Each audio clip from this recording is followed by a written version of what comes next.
নামটা কি তাহলে? দাদা আর হচ্ছে কি চাষ করেন মানে? আমি চিংড়ি এবং গলদা চিংড়ি বাগদা চিংড়ি দুটো মিশ্র চাষ করি। এই মিশ্র চাষের পরেই আমাদের নির্ভর। কতদিন ধরে চাষ করছেন? এটা আমার অভিজ্ঞতা থেকে আমি 4-5 বছরের মতো চাষ করি।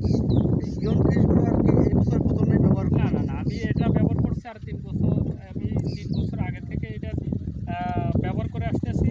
ব্যবহার করার সুফল আমি এটা অনেক উপকার পাইছি।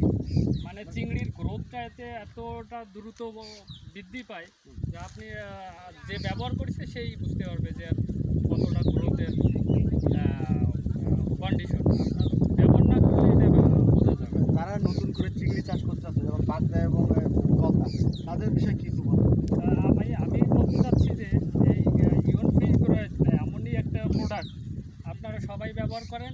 কারণ এই প্রোডাক্টটা আপনার মাছের গ্রোথ বাড়ানোর জন্য বা দেখা গেলো খাবারের ঘাটতি পূরণ করে, বিভিন্ন আপনার রোগ ব্যাধি থেকে মুক্ত রাখে। আপনার এটা ব্যবহার করে যে সুফল পাবেন সেটা আপনি নিজে ব্যবহার করবেন, তারপরে আপনি এর থেকে ভালো সুফল পাবেন। আপনি ব্যবহার করে দেখেন যে প্রত্যেকটা প্রোডাক্ট ইয়ন কোম্পানি, আমি অনেকই প্রোডাক্ট ব্যবহার করি, যেমন আছে টিপসের আছে, ম্যাট্রিক্স আছে, আপনার এনরিচ আছে, বিভিন্ন প্রোডাক্ট আমি ব্যবহার করি।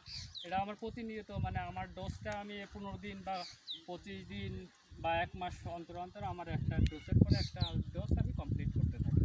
অনেক ধন্যবাদ দাদা। আর হচ্ছে আপনার ফার্মের চিংড়ি মাছ ভালো থাকুক, আপনার সাশ্রয়ী হোক এই কামনা করি। ভালো থাকবেন।